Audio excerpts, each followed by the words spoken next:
बस मैं आखिरी मेरे बात सुन।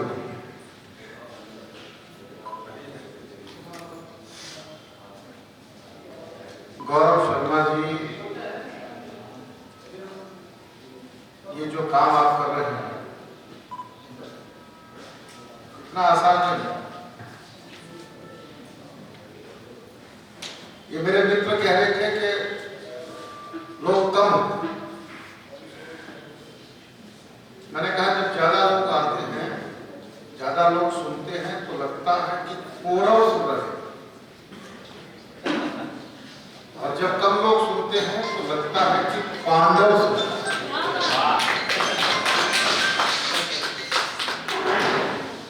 संख्या की चिंता बिल्कुल मत करना। शराब की दुकान पर लोग लाइन में खड़े होकर खरीदते हैं, दूध की होम डिलीवरी आप जो काम कर रहे हैं वो आसान नहीं। इस बार तो आपने मुझे कवि के रूप में आमंत्रित किया है गौरव भैया, अगली बार मैं इस साहित्य उत्सव का एक कार्यकर्ता के रूप में आपके साथ रहूंगा। क्या बात है, यही आपका बड़ा लक्ष्य है।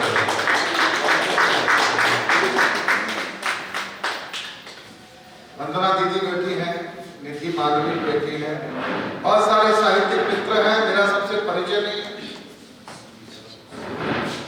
और संख्या की चिंता इसलिए भी मत करना दोस्तों,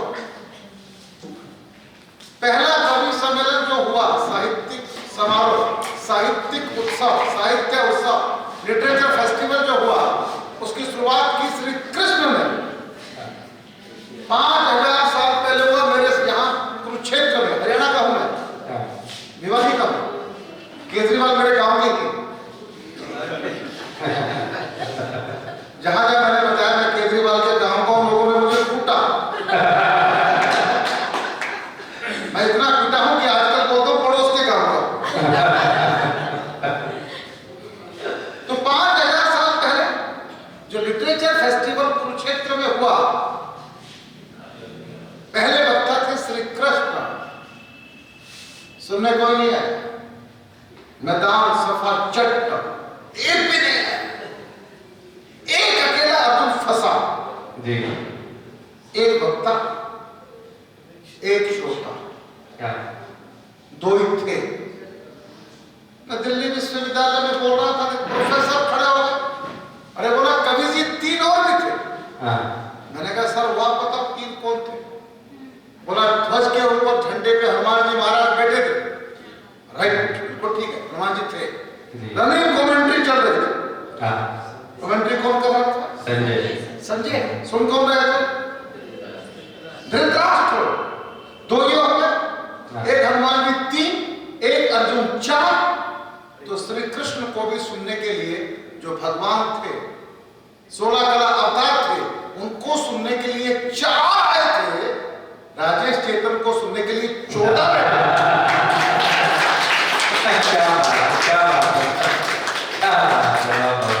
हम तो भगवान से भी ज्यादा भाग्यशाली हैं।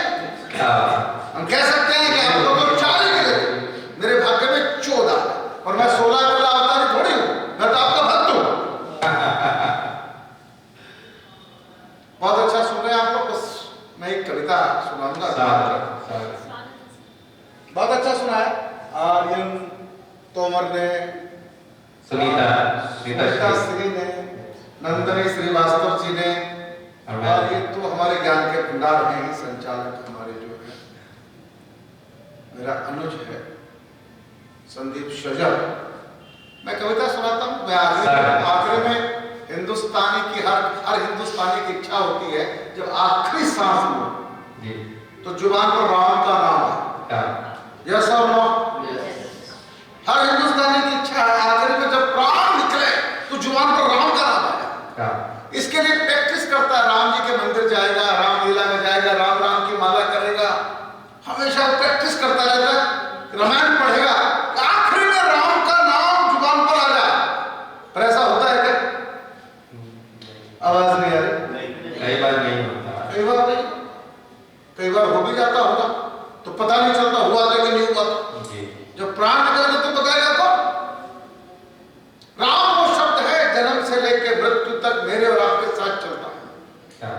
बच्चा पैदा होता है तो जाके बुआ जी कान में बोलती है राम राम। परिवार चाहता है कि पहला शब्द बच्चा राम सुने। प्राण निकल जाते हैं तो पूरा मोहल्ला बोलता है राम नाम सत्य है। मेरे मोहल्ले में एक को लेके जा रहे थे, रास्ते में मैं खड़ा था। मैंने पूछा भाई किसके लिए बोल रहे? बोला वो ऊपर वाला जो अर्थी पर लेटा है। मैंने कहा उसको सुनता? नहीं सुनता। फिर काहे को बोल रहा? जो बोल रहा हो जिंदगी को। तो कल सुबह जब मॉर्निंग वॉक के लिए पार्क में जाओ तो रास्ते में जो मिल जाए भाई साहब राम नाम सत्य है। फिर मैंने कहा दूसरे को बोलना, तीसरे को बोलने के लायक बचोगे नहीं।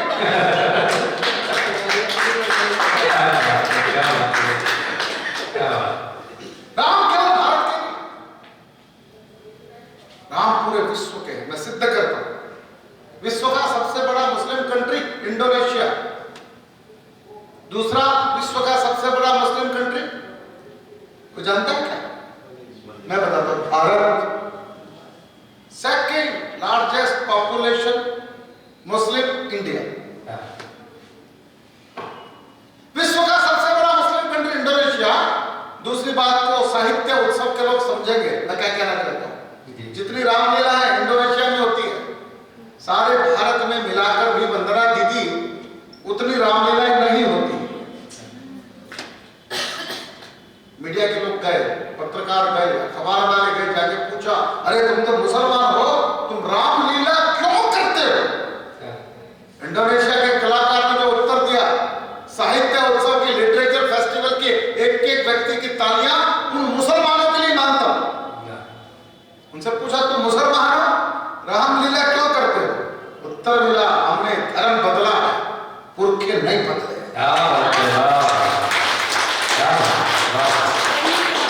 ये बात हिंदुस्तान के मुसलमान के समाज आ जाती तो ये कलेश जो पड़े हैं होते क्या भारत में? नहीं होते ना। कविता सुन बस मैं ज्यादा नहीं बोलूंगा, मुझे पता है मेरे पास 10 मिनट है। कविता को कट करूंगा, एक दो बंदी सुनाऊंगा। माता पिता की आज्ञा का तो केवल एक बहाना था, मातृभूमि की रक्षा करने प्रभु को वन में जाना। क्या तो किसने गंगा तट पर जाकर केवट का सम्मान किया? गौरव भैया आरक्षण के नाम पे हमने भारत को आग लगाई। हरियाणा फूका, पंजाब फूका, राजस्थान फूका, याद है कि नहीं आप लोगों को? राम जी का आरक्षण क्या था मैं बताता हूं। किसने गंगा तट पर जाकर केवट का सम्मान किया और निषाद को किसने अपनी मैत्री का वरदान दिया? आज अम्बेडकर जी की पुण्यतिथि है इसलिए ये बंद बहुत इंपॉर्टेंट है। किसने गंगा तट पर जाकर केवट का सम्मान किया और निषाद को किसने अपनी मैत्री का वरदान दिया? गिद्धराज को प्रेम प्यार से किसने गले लगाया था? भिलनी के बेरों को किसने भक्ति भाव से खाया था? वनवासी और दलित जनों पर अपना प्यार उठाना था। माता पिता की आज्ञा का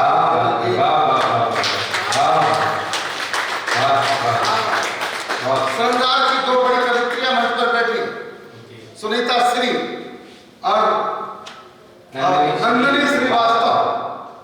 ये बंद उनको समर्पित कर। अगर प्यार करना है तो उनको राम सिया सा प्यार करो। लोग कहते हैं ताजमहल मोहब्बत की निशानी है। मैंने कहा इसमें से मोहब्बत को अलग करो, केवल निशानी है।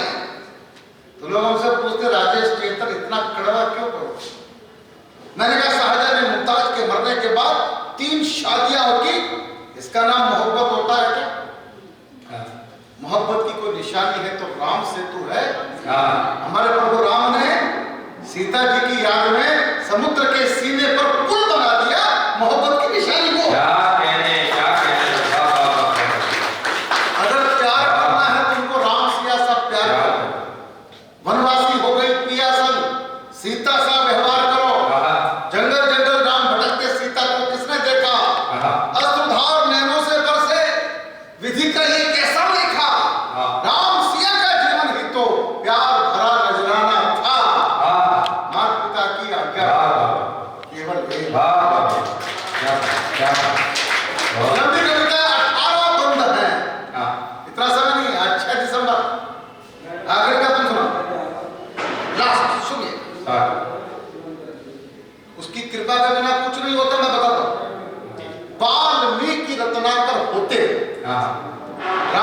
कह पाते।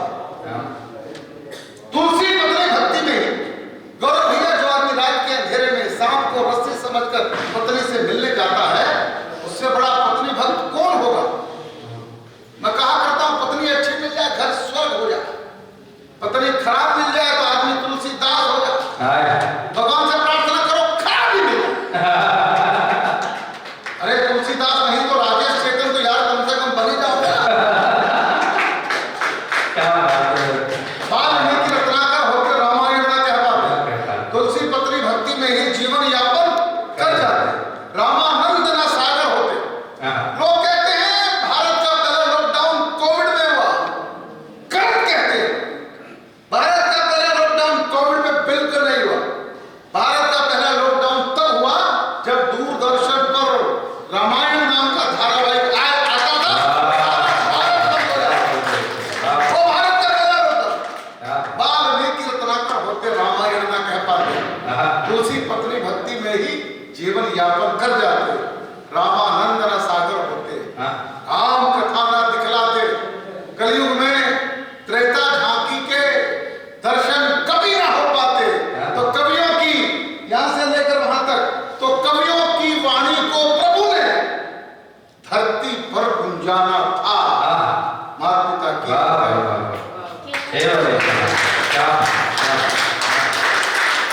बस 1.5 मिनट की बात सुनिए, फिर हम चाय पे चलेंगे। चाय की व्यवस्था होगी ना? चाय वाले के देश में चाय की कहां कमी है। मैं आखिरी की बात, मेरा परिचय करा अंतरराष्ट्रीय कवि। अभी मैं अमेरिका में था, तो गाजिया